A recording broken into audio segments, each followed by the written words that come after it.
오늘 열왕기상 12장에서 이제 14장까지의 말씀을 이제 함께 읽었습니다.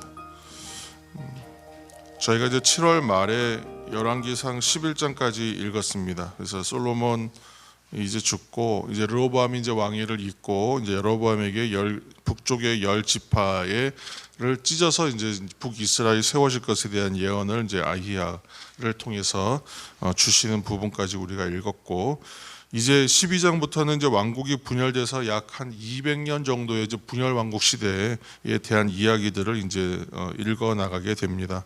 남북으로 나뉜 이제 이스라엘의 시대를 이제 배경으로 한 내용들이고, 결코 이제 나누임과 분열이라고 하는 것은 결코 좋은 모습은 아니죠. 그런데 이것 또한 사실은 하나님께서 나누게 하신 거예요. 나누게 하신 것. 왜냐하면 지금 이제 온전하게 하나님 뜻을 실천하지 못하기 때문에 나눠서 이제 새로운 기회를 주시기 위하여 어떻게 보면 그렇게 나뉘게 하시는 것인데, 하나님의 뜻과는 이제 반대의 방향으로 가는 모습들을 우리가 이미 이제 읽어가면서 발견하고 있습니다. 모든 일을 그 전문성 더해가기 위해서 분업하고 나누고 좀 전문화시키고 이렇게 하는 시대이긴 하지만, 기본적으로 발전을 위한 분립이나 나눔이 우리의 뜻과 생각처럼 되지 않을 때가 상당히 많이 있습니다. 오늘 이제 뭐 전 세계에서 유일한 분단 국가를 살아가고 있는 우리나라 입장에서는 그 나뉜다, 분단되었다, 뭐 나눴다 이런 말이 우리에게는 그렇게 긍정적으로 다가오지 않는 것도 또 사실이기도 합니다. 이처럼 이스라엘이 이제 남북조 시대, 남북 왕국 시대를 이제 맞이하게 되었죠. 그런데 좀 아쉬운 것은 이제 점점 본질을 어긋나게 되는 모습을 계속해서 이제 읽어 나가야 됩니다.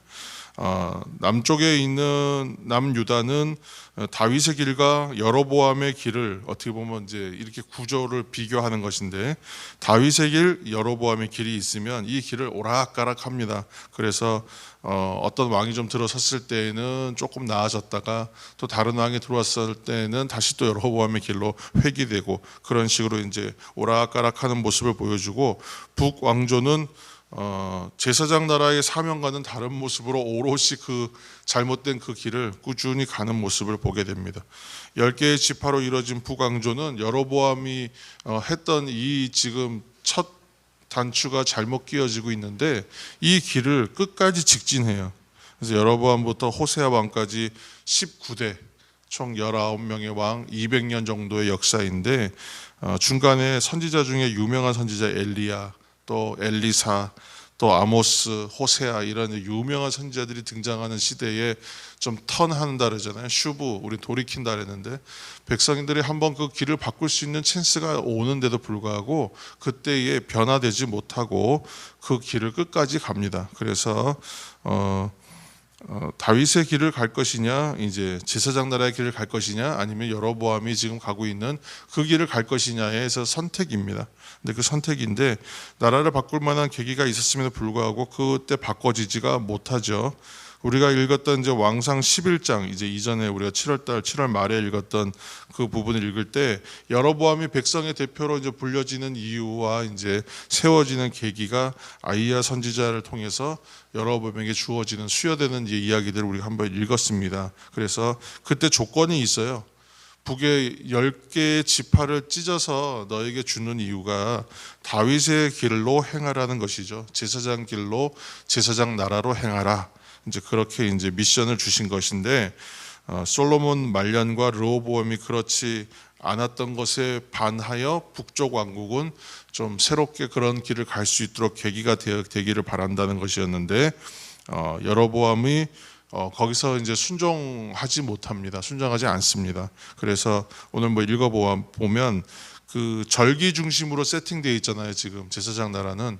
그래서 하나님의 절기, 3대 절기를 중심으로 해서 세팅되어 있는데, 그 절기 때 이제 기본적으로 어디 가서 하냐면 예루살렘 성전에 가서 이제 제사해야 된다라고 사람들은 생각하기 때문에, 이 사람들이 비록 10개 지파가 북쪽으로 찢어서 나라를 만들었지만 절기를 지키면 계속 그쪽으로 관심이 가고 생각이 가고 마음이 그쪽으로 가서 결국은 자기를 배신하고 아마 르호보암에게 돌아가게 될 것이다. 이렇게 이제 여로보암이 생각해서 절기 중심으로 세팅되어 있는 것을 자기가 의도적으로 바꿔버려요.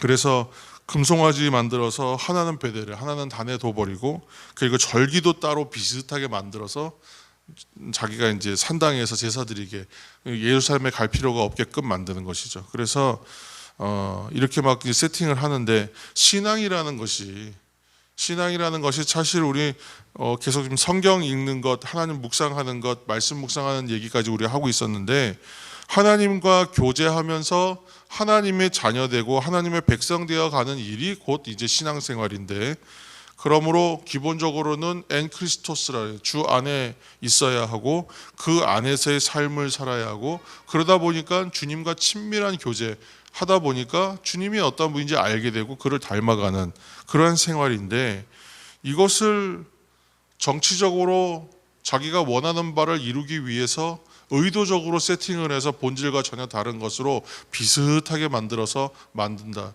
오늘날의 이단보다 더 나쁜 행태입니다. 그러니까 이렇게 자기가 원하는 바를 이루기 위한 수단과 방법으로 종교를 이용했다는 것을 알 수 있죠. 그래서 그 결과가 어떻게 되느냐? 오늘 열왕기상 14장의 16절 우리 말씀 한 절만 읽겠습니다. 14장 16절, 뭐 여러 구절들이 있지만 한 절 대표적으로 14장 16절입니다. 16절, 여호와께서 여로보암의 죄로 말미암아 이스라엘을 버리시리니 이는 그도 범죄하고 이스라엘로 범죄하게 하였음이니라 하니라. 아멘. 자기만 잘못되느냐? 잘못된 세팅으로 사람들을 이끌어감으로 인하여 이스라엘, 북쪽 이스라엘 민족 전체를, 그리고 좀 다시 이제 변화되어서 전체 이스라엘이 하나님 앞으로 돌아오기를 기대하였던 하나님의 마음과는 정반대의 길로 간다.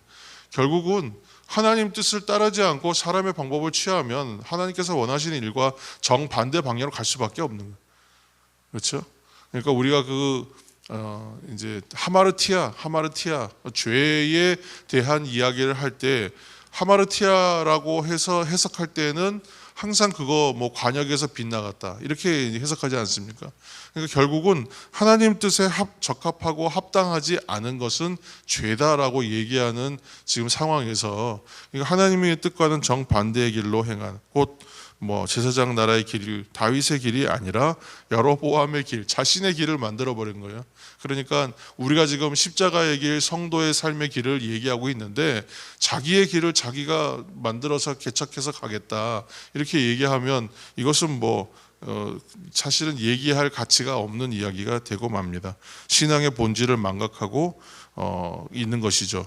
오늘날 그런데 사실 많은 교회들이 처음에 좋았던 의미나 자신들이 은혜 받았던 방법들에서 좀 어긋나서 그것이 형식화되고 굳어져서 어떤 자신의 뜻을 이루기 위한 수단으로서의 교회와 시스템, 신앙의 일들을 추구하는 것을 많이 보게 됩니다. 곧 이제 이게 지금 유튜브로 올라가니까 그렇지만 많은 사람 보지 않으니까 조금 제가 말을 좀 조심하긴 하는데, 곧 이제 우리 교단 총회가 있거든요.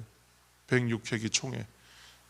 지금 어떤 안건이 올라왔는지 보시면 아주 기가 막힙니다. 지금 이제 그런 모양으로 지금 가고 있는 게 오늘날 지금 교회의 현실이라고 생각했을 때 너무 답답한 거예요. 그래서 얼마 지금 많은 사람들이 기도하고 있는지 몰라요. 좀 총회가 바뀌기를, 우리 교단에 좀 바뀌기를. 어릴 적부터 제가 장로교 통합 측에서 신앙생활 하면서 여기서 자랐는데, 항상 저는 교회가 자랑스럽고 우리 교단에 속해 있다는 것이 저는 자랑스러웠어요. 신학생 시절에도 그랬고 목회자가 돼서도 그랬습니다만 지금처럼 부끄러운 때가 없어요. 근데 교회가 그만큼 하나님의 뜻대로 가지 않으면 정말 말할 수 없는 정말 부끄러운 일들을 하게 되는 것도, 교회도 그럴 수 있다는 겁니다. 그래서 이 부끄러운 일들에 휩싸여 있기 때문에 사실은 다 우리가 더 교회를 위해서 총회를 위해서도 성총회라 그랬잖아요. 거룩한 총회가 되도록 늘 총회 때마다 기도했었는데 얼마 전 총회부터는 참 정말 너무 심각한 상황에 빠져들고 이번 총회에 올라오는 내용들에 대해서 많은 사람이 정말 우려하고 정말 걱정하고 있습니다. 그래서 기도해야 될 때입니다.